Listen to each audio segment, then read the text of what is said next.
As we enter the 13th year since the release of Grand Theft Auto V, I've grown tired of waiting for its follow-up. If Rockstar isn't going to give us another GTA in a timely manner, they've left me no choice but to look elsewhere. Thankfully, there are a staggering number of options out there for me. Sure, it might be kinda tough to match the excellence that team is able to achieve, but hey, we can make it work, right? In today's video, we're going to explore the huge world of Grand Theft Auto clones released over the years. There are some extremely obvious ones like Saints Row or Watch Dogs, but we all already know about those games. Let's take a look at some of the stranger and more interesting examples out there. Before we do that, I think we first need to define what exactly a Grand Theft Auto clone is. For a lot of people, the term just means an open world city where you can drive cars and do some crimes. And yeah, I guess that applies, but I feel like it's a bit of an oversimplification. It's kind of like how every game that's slightly difficult gets compared to the Souls series. It starts as a genuine reference point between two relevant games, and then gets parroted so many times that it loses all meaning. Similar to this FromSoft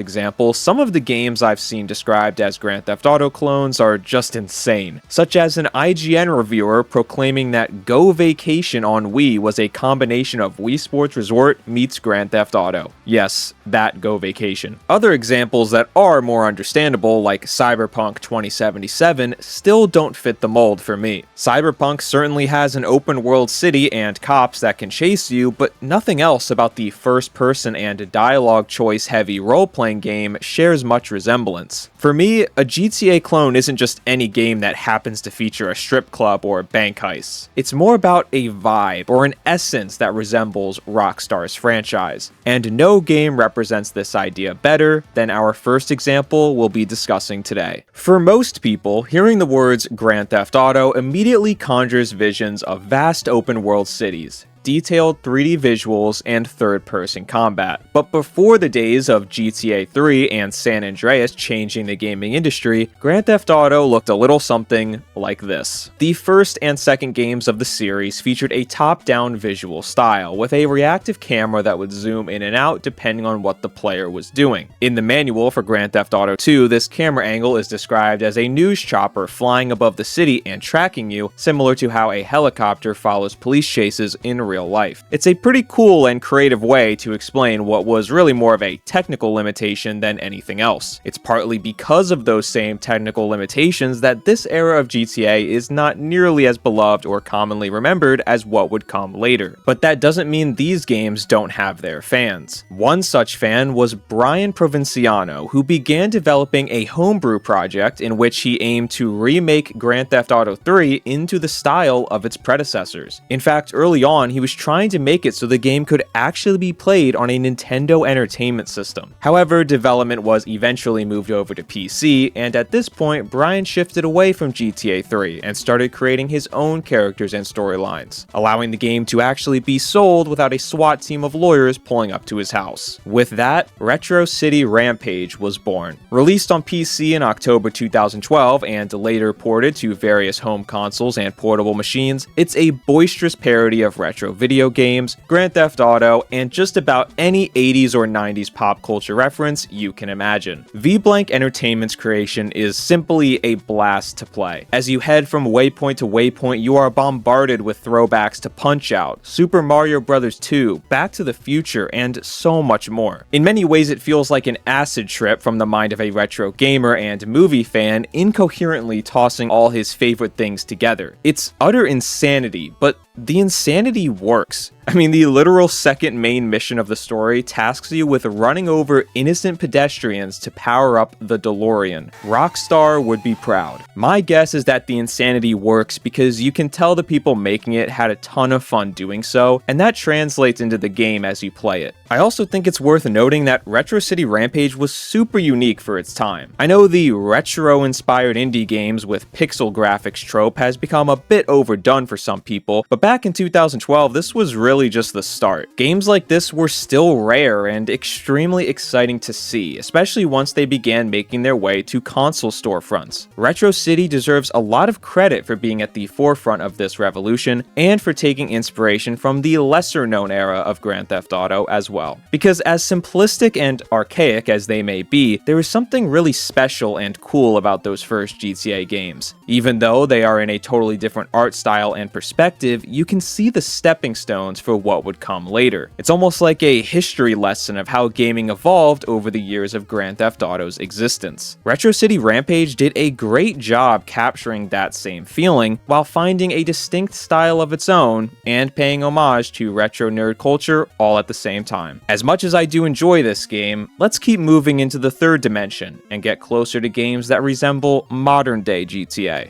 On first glance, Urban Chaos has all the makings of a Grand Theft Auto clone. The third-person action, the open-world city, the crime, all of it is there. But would you believe me if I told you this game actually predates GTA's transition to 3D? Yes, that's right. Urban Chaos, developed by the now-defunct Mucky Foot Productions and published by Eidos Interactive, was released on PC in December 1999, nearly 2 full years before Grand Theft Auto 3 would revolutionize the gaming industry. It would then come to PlayStation and Dreamcast in 2000, beating Rockstar to the console space as well. My first time checking out Urban Chaos did not get off to a great start, as the tutorial was basically a rage game. Turns out it's quite tough to drive quickly when the render distance doesn't show farther than 2 feet in front of you. And wow, these controls did not hold up for the parkour speedrun level.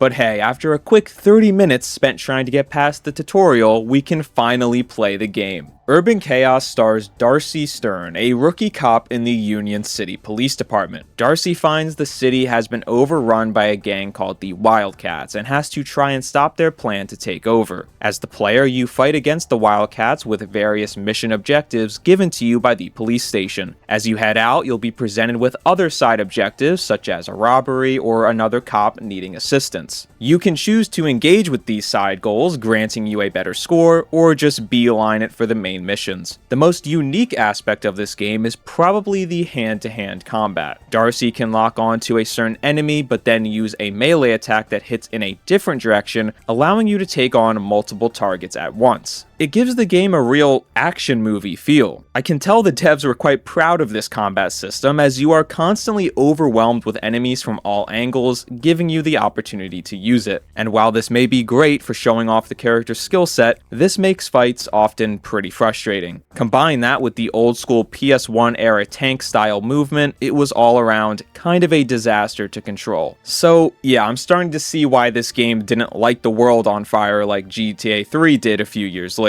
Specifically because while GTA 3 allows you to drive all around the map, moving from mission to mission, Urban Chaos is constantly taking you in and out of loading screens back to the menu each time you complete the main goal. It causes the setting of the game to feel more like you're in a fishbowl than an open world city. So while the similarities are there, it is missing that key element which made GTA 3 so significant. Even with all of that said though, it's still pretty amazing to see a game with so many familiar characteristics that would have been called a copycat if it was released just a few years later predate GTA 3. I think Urban Chaos deserves respect for that reason. Granted, it doesn't play as well, the writing and voice acting aren't as compelling, and the graphics aren't nearly as good, but let's give them some credit where it's due. This was a pretty phenomenal achievement for its time, even if it would be quickly overshadowed. When Grand Theft Auto 3 released in October 2001, everything in the gaming industry changed. We had never seen a game quite like this one before, with a world so large, yet endlessly detailed and fully explorable. Character models were top-notch, performances and sound design gave it the feel of a Hollywood movie, and the scope of the game was wildly impressive. It was one of those seminal moments for video games, when they started to be seen as more than just the thing kids played with, and more like an integral media powerhouse, right alongside television television and film. GTA 3 laid the groundwork for what was possible within the open world genre, and many of its decisions continue to influence new games to this very day. With GTA 3 garnering so much praise and insanely high sales numbers, it's no surprise many other developers wanted to follow in their footsteps. The next title we'll cover was released just 2 years later, making it one of the first open-world action games coming into the post-GTA 3 world. This also meant it was one of the first open-world action games to be given the moniker of Grand Theft Auto clone. True Crime Streets of LA from developer Luxoflux and publisher Activision offers a unique twist on the formula. Similar to Urban Chaos, you play as the cop here as opposed to the criminal, but your main character Nick Kang Wilson is more of an off-the-grid solo act, meaning he doesn't always have to abide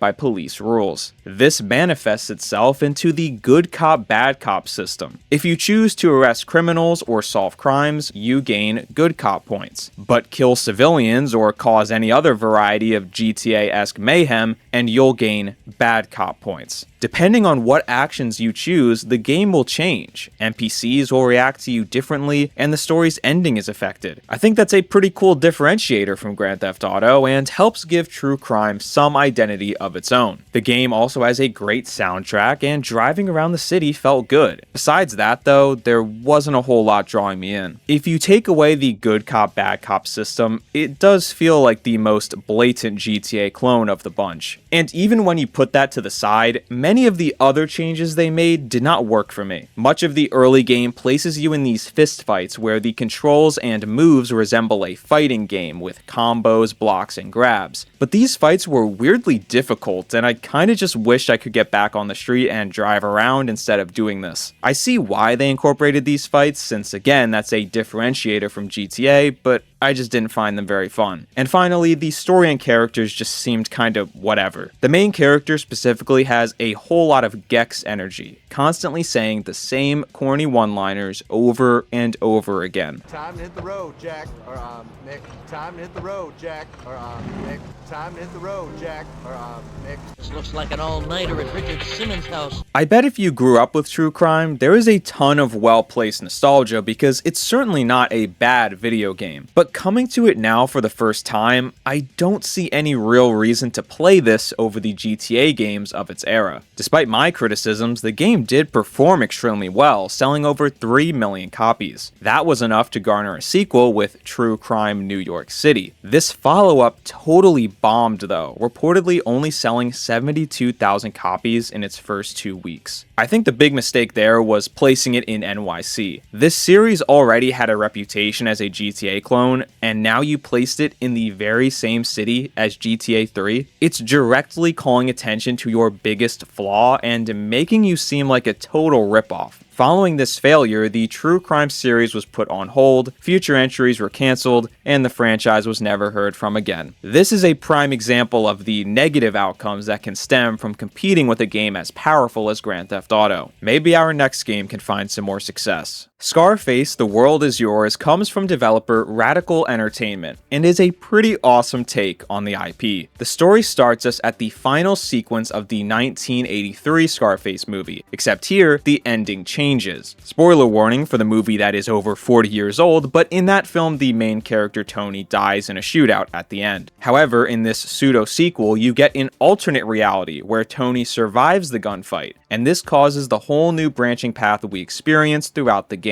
I think that whole idea is so sick. We've seen countless licensed movie tie-ins that just retell exactly the same story. I wish more were willing or able to explore like this and bring totally new experiences to the table. It makes it feel like a game actually worth playing and not just something scraped together to market a new movie or TV show. It's even better because this alternate ending fits perfectly in a video game context. After Tony survives the shootout, he's left with nothing. His drug empire has been taken from him, his mansion has been seized, and everyone assumes he's dead. So when he returns to Miami 3 months later, he needs to rebuild everything he once had. As you complete missions and various objectives, the game is constantly showing you how much money you've made and your reputation growing stronger. It's a really smart way to intertwine traditional video game progression with a storyline that fits the character and the situation he's in. As for the gameplay, it is highly similar to the Grand Theft Auto series, maybe even more so than any of the other games we've covered so far. But in this case, I don't see that as a bad thing. The controls feel much more modern and easily usable, and the game is really quite fun. The extreme violence the film is known for is very much present here, and it's so absurd that it almost becomes comical. Additionally, the open world feels just as sprawling and alive as it needs to. But more than anything, what stood out to me about this game was how much love and respect for the source material went into it. You can tell the team behind it were true fans of this movie and wanted to do it justice. One small example is that the player can't kill any civilian NPCs. Even if you run someone over with your car, they just get injured. At first, this seems antithetical to what a GTA-style game should be, but this is a reference to Tony's character refusing to kill innocent men, women, or children in the movie. It's a crucial aspect of his character, and having the recognition of that here shows how much dedication went into it. Another example of the dedication came from Al Pacino, the legendary actor who played Tony in the film. Apparently, the story goes that Al Pacino was willing to reprise his role, but felt his voice sounded too old and didn't fit the timeline of the story. So he personally helped the dev team handpick a new voice actor. That level of commitment from someone of his stature is rare to see in a video game, especially back in 2006.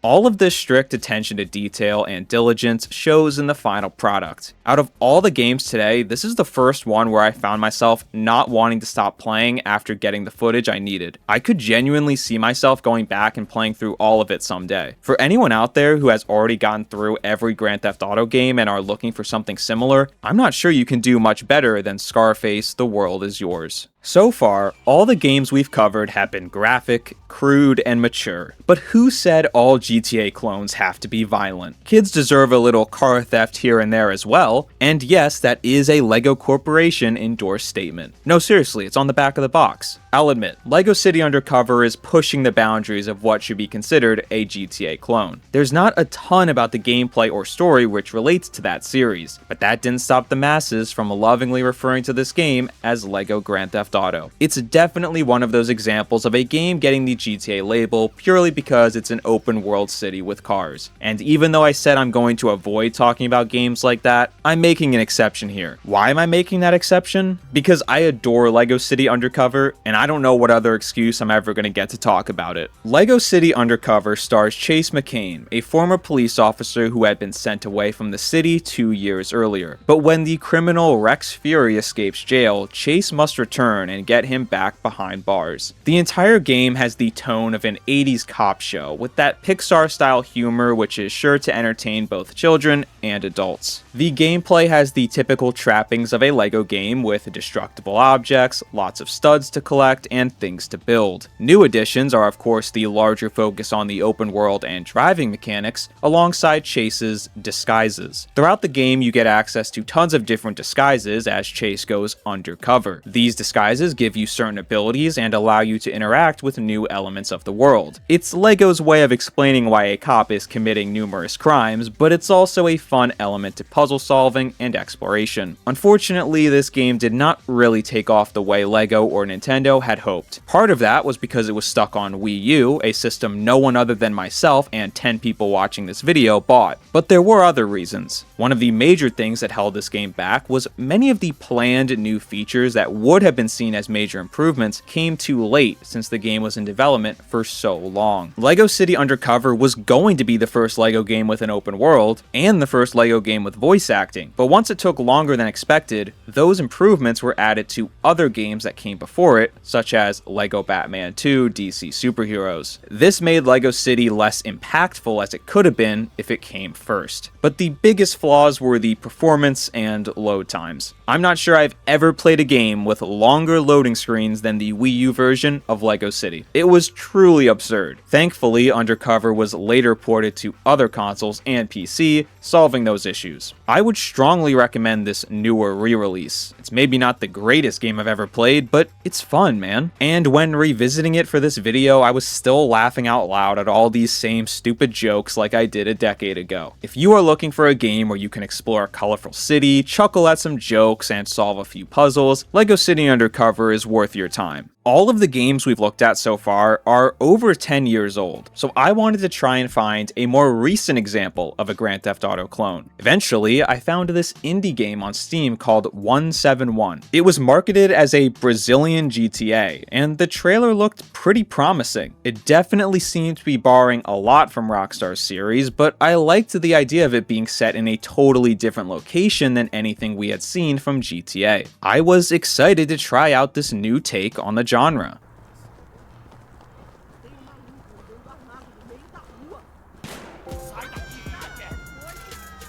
Yeah, so honestly, I have no idea what I just played. The clip I showed you was literally the first thing the game tasked me with. Why did I do that? Couldn't tell you. I don't know who my character is, what's happening in the world, or anything at all. There's no story or explanations, at least not that I saw in my playtime. As I drove around in circles delivering packages, it pretty quickly became clear this is a job simulator with a GTA coat of paint, not an open-world Brazilian take on the IP. Ironically, the movements and animations remind me more of GTA RP than the actual series. Once I readjusted my expectations and understood more of what I was in for, I tried to have an open mind. I actually do enjoy these tedious task simulation games where you grow your money or business, so if that's the experience 171 is going for, then maybe I'll find something to like. But despite my best efforts, this game is just not good. It's extremely janky and repetitive with no real purpose other than gaining money to buy random houses that do nothing.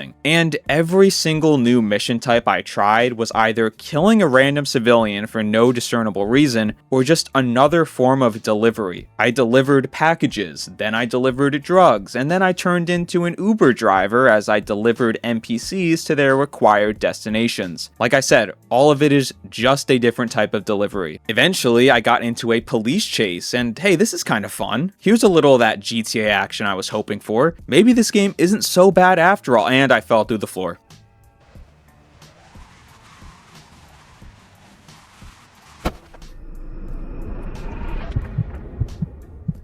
The loading screen immediately after this asked me to please not quit the game, but nah, I'm done. $20 for this is wild, and I'm pretty confused how this game has mostly positive reviews on Steam. It's a shame because I really do like the idea of taking a GTA style game into a new location. It's the exact thing I said True Crime should have done, but this game is just not it. Okay, so maybe it's harder to find a Grand Theft Auto 6 replacement than I thought. If trying out all these games taught me one thing, it's that the experiences Rockstar makes are pretty incredible. On first glance, you think, yeah, we can make a game with cars and guns and strippers too, it'll be easy. But after literal decades of developers trying to copy their style, very few even came close to matching what Rockstar does. I guess it's no surprise then why GTA has become one of the biggest IPs in the history of media. I suppose I'll do like I have for the last decade and just keep waiting. Only 9 more months to go. Surely it won't get delayed again, right guys? If you're seeing this after November 2026, please tell me I'm right.